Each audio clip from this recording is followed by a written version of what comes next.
taking care of repaying the loan. That's what Greg was supposed to do. But while I was working, I got an email. It was from Greg. I called him quickly to ask about it. Greg wasn't in a rush. He calmly explained, "Oops, my bad. I've met someone. I want to start a new life with her." He even mentioned taking the fancy car we got, which I took a loan for, in my name. I tried to stop him, but he wouldn't listen.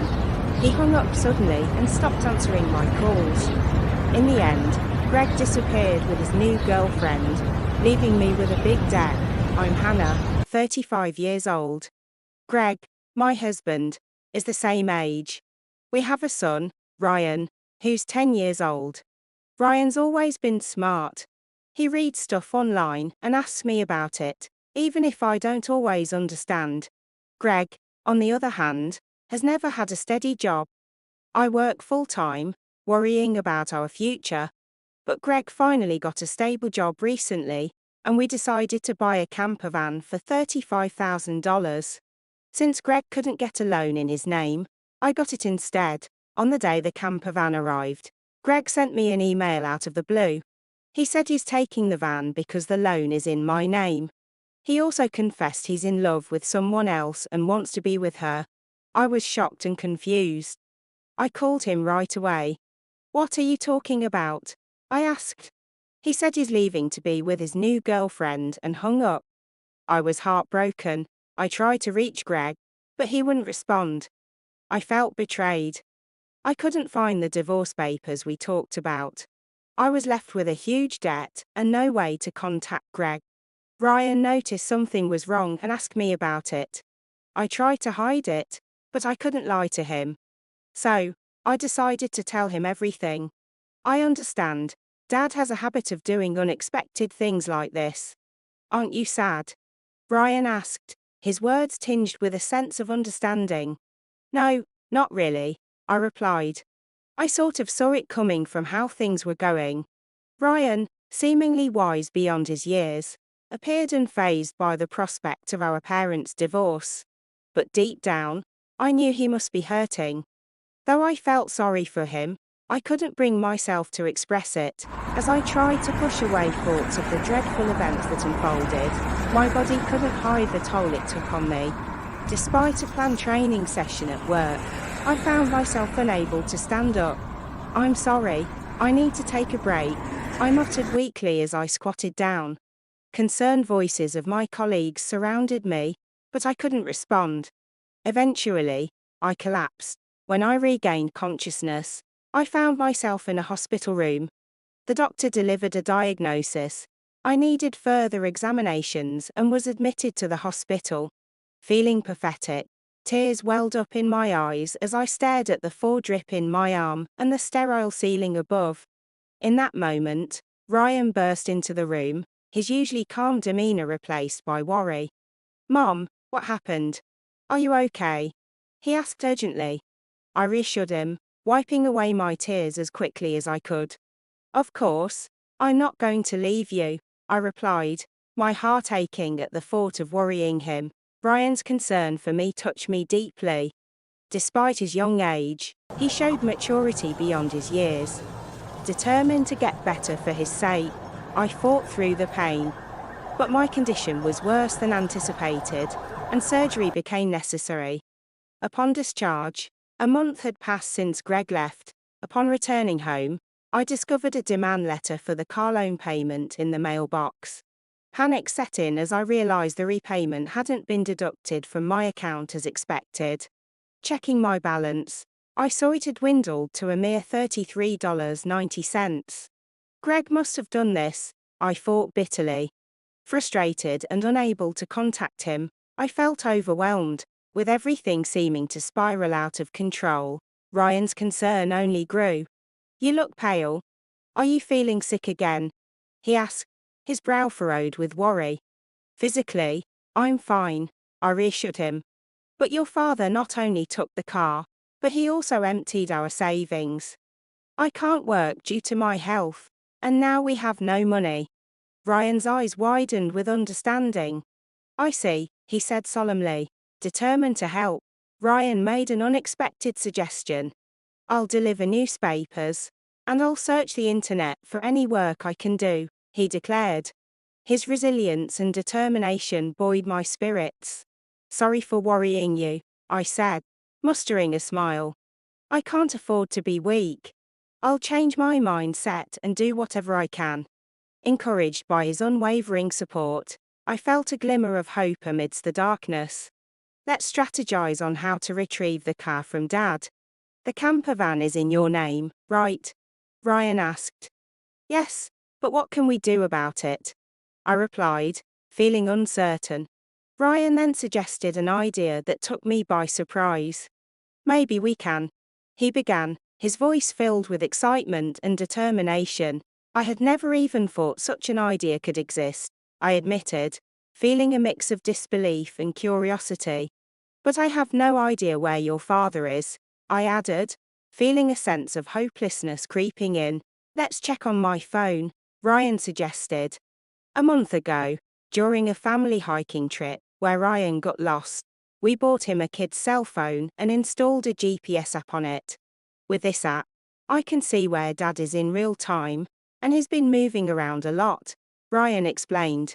But what if we find him and he just gives us a vague response and escapes again? I worried aloud. Ryan smiled mischievously and revealed, Don't worry, I've already taken precautions. I was astonished. What did you just say? I asked, barely able to believe what I was hearing. Ryan had acted independently while I was in the hospital, achieving something incredible. I can't believe such a smart child came from me, I marveled, feeling a surge of pride and admiration for my son. With Ryan's plan in motion, we prepared to confront Dad. With Ryan by my side, I'm invincible. Bring it on, anywhere, anytime, I thought, feeling a newfound sense of strength and determination. 3 days later, my phone rang. It's me. Please, I need your help. A familiar voice bleated. Oh, who might this be? I replied coyly. Don't play dumb.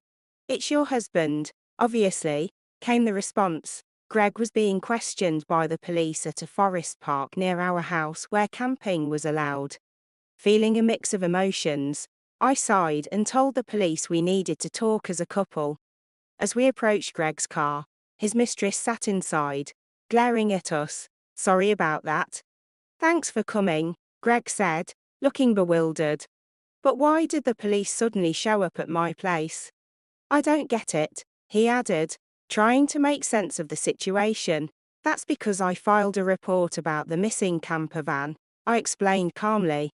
Greg's face fell as he realized the gravity of the situation. But I didn't steal the car. I just borrowed it for a bit, he protested weakly. Ryan, ever perceptive, interjected. You filed for divorce, remember?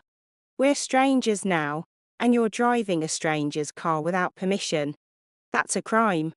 Greg was left speechless, realizing the consequences of his actions. In that moment, I felt a sense of closure and empowerment. With Ryan's help, I had confronted the situation head-on, reclaiming control of our lives. As I reached out my hand, asking Greg to return the keys, he reluctantly handed them over. Ryan seized the opportunity to confront his father. Why did you abandon your family and choose to play around with this woman? He asked, catching Greg off guard. Greg, visibly uncomfortable, scratched his head awkwardly. His mistress, Mandy, chimed in arrogantly, claiming she was more attractive than me.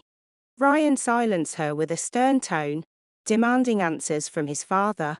Greg finally spoke up, revealing that he and Mandy had become involved at a company party 3 months ago.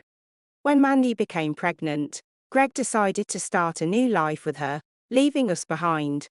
Ryan, ever the strategist, had monitored Greg's movements using the GPS app we installed on his phone. He revealed that he had pretended to get lost during a family hike to persuade us to buy him a cell phone with GPS tracking.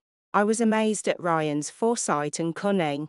Greg, faced with his son's accusations, was unable to offer any rebuttal. Seeing Ryan assert himself with such maturity filled me with pride as a mother. demanding the return of the $20,000 Greg withdrew from our joint account. I was appalled to learn he had squandered it. This revelation reinforced my decision to divorce him, when Greg argued that he didn't have to return the money, claiming it was joint property. I stood firm.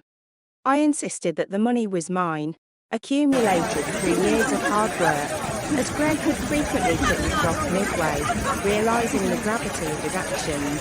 Greg attempted to downplay the situation, but I was adamant about pressing charges for theft. As Greg tried to dismiss the issue, Mandy's parents arrived, adding to the chaos. Their anger towards Mandy was palpable. Mandy, startled by their presence, tried to placate them, but it was too late. In that moment, I realized the importance of standing up for myself and my son. I knew I had to follow through with pressing charges against Greg and Mandy, ensuring justice was served. With Ryan by my side, I felt empowered to face whatever challenges lay ahead. Ryan suspected Mandy, who had left the company with Greg, and took matters into his own hands. He gathered evidence, including photos of Greg and Mandy looking overly friendly at company events. Ryan cleverly deduced that Mandy might have connections with her parents, so he tracked them down using information from the office. I contacted Mandy's parents and asked them to wait nearby for a while, Ryan explained, revealing his strategic thinking. Greg, shocked by this revelation, protested, but I couldn't bear to hear excuses from him. That's my line, I retorted, feeling a mix of frustration and determination. As tensions rose, Ryan made a startling discovery. Your stomach seems quite big. When is the baby due? He asked Mandy. Her response revealed a crucial inconsistency. In 3 months, she replied. But Greg and Mandy had only met 3 months ago, raising doubts about the baby's paternity. Realizing the truth, Greg confronted Mandy, leading to an explosive argument. Meanwhile, we contacted the police again to explain the situation. Soon, the forest park was illuminated by police car lights as officers arrived to mediate. Greg pleaded for leniency, promising to change his ways. But Ryan, ever insightful, reminded us that people like Greg rarely change. I can't trust you at all, I agreed, feeling a mix of disappointment and resentment. As Greg and Mandy were taken away by the police, I laid out the consequences they would face. Greg would have to pay back the stolen money, along with child support for Ryan. I arranged for Greg to work at a subcontracting factory, ensuring his earnings would contribute towards his debts. With Greg and Mandy out of the picture, I sold the camper van and cleared the auto loan. My health improved remarkably, and I threw myself into my job with renewed energy. Ryan, ever supportive, helped with household chores and errands, showing maturity beyond his years. Together, Ryan and I vowed to move forward, determined to create a bright future for ourselves. I wanted to ensure Ryan could pursue his dreams without any obstacles, and with his unwavering support, I knew we could overcome any challenge that came our way. In the aftermath of Greg and Mandy's departure, life began to settle into a new rhythm for Ryan and me. With Greg's debts being addressed and the camper van sold, a sense of financial stability returned to our lives. I found solace in my work, throwing myself into projects with newfound vigor. Ryan, too, seemed to flourish in this period of transition. His maturity and sense of responsibility continued to impress me, as he took on more tasks around the house and helped with errands without complaint. Despite the challenges we had faced as a family, our bond only grew stronger. As time passed, I reflected on the lessons learned from our ordeal. I realized the importance of resilience and determination in the face of adversity. I vowed to instill these values in Ryan, knowing that they would serve him well in the future. With each passing day, I felt a renewed sense of hope and optimism for the journey ahead. I was determined to create a life filled with joy and fulfillment for both myself and Ryan. Together, we would forge our own path, leaving behind the pain of the past and embracing the possibilities of the future. In the months following Greg and Mandy's departure, Ryan and I found ourselves gradually adjusting to our new reality. With the legal proceedings and financial matters sorted out, a sense of calm settled over our household. Yet, amidst the tranquility, there lingered a profound sense of growth and transformation. Ryan, now more than ever, demonstrated an incredible resilience and maturity beyond his years. He took on additional responsibilities around the house without complaint, eagerly helping to manage daily tasks and support me in any way he could. His unwavering support became a source of strength for me, inspiring me to push forward even during the most challenging moments. As we navigated this new chapter of our lives together, I couldn't help but marvel at Ryan's resilience and adaptability. Despite the upheaval caused by Greg's betrayal, he remained steadfast in his determination to thrive. His ability to find light in the darkness reminded me of the incredible resilience of the human spirit. Together, Ryan and I embarked on new adventures, exploring hobbies and interests that brought us joy and fulfillment. We spent weekends hiking in the nearby mountains, immersing ourselves in the beauty of nature and reveling in the simple pleasures of life. These moments of connection and serenity served as a reminder that, despite the challenges we faced, there was still so much beauty and wonder in the world. As the seasons changed and time marched forward, I found myself filled with a profound sense of gratitude for the journey that had brought us to this point. While the road had been fraught with obstacles and challenges, it had also been marked by moments of incredible growth, resilience, and love. Looking ahead, I felt a renewed sense of optimism for the future. With Ryan by my side, I knew that we could weather any storm that came our way. Together, we would continue to embrace life's challenges with courage, resilience, and an unwavering spirit of determination. And as we journeyed forward, hand in hand, I knew that the best was yet to come. As the days passed by, Ryan and I found ourselves delving deeper into our shared interests and passions. We embarked on a journey of self-discovery, exploring new hobbies and pursuits that brought us closer together. One of our favorite pastimes became cooking together. We spent hours in the kitchen, experimenting with recipes from around the world and bonding over our shared love of food. From baking decadent desserts to preparing savory dishes, each culinary adventure brought us closer together and created lasting memories. In addition to our culinary explorations, Ryan and I also found solace in nature. We spent weekends exploring the great outdoors, hiking through lush forests, and picnicking beside tranquil lakes. Surrounded by the beauty of the natural world, we found peace and serenity, leaving behind the stresses of daily life. But our adventures weren't limited to the great outdoors. We also delved into the world of literature, spending evenings curled up with our favorite books. Ryan's love for reading blossomed, and we often found ourselves engaged in lively discussions about the characters and themes of our latest literary discoveries. As we immersed ourselves in these shared experiences, I couldn't help but marvel at the bond that had formed between us. Despite the challenges we had faced, our connection had only grown stronger, fortified by a shared sense of resilience and determination. In the midst of our newfound happiness, I also made a conscious effort to focus on my own personal growth and development. I enrolled in online courses, expanding my knowledge and skills in areas that piqued my interest. With each new skill learned and milestone achieved, I felt a renewed sense of confidence and empowerment. As the months turned into years, Ryan and I continued to navigate life's ups and downs together, drawing strength from our shared experiences and unwavering support for one another. Our journey was far from over, but with each passing day, I was filled with a profound sense of gratitude for the incredible bond that we shared and the countless blessings that life had bestowed upon us.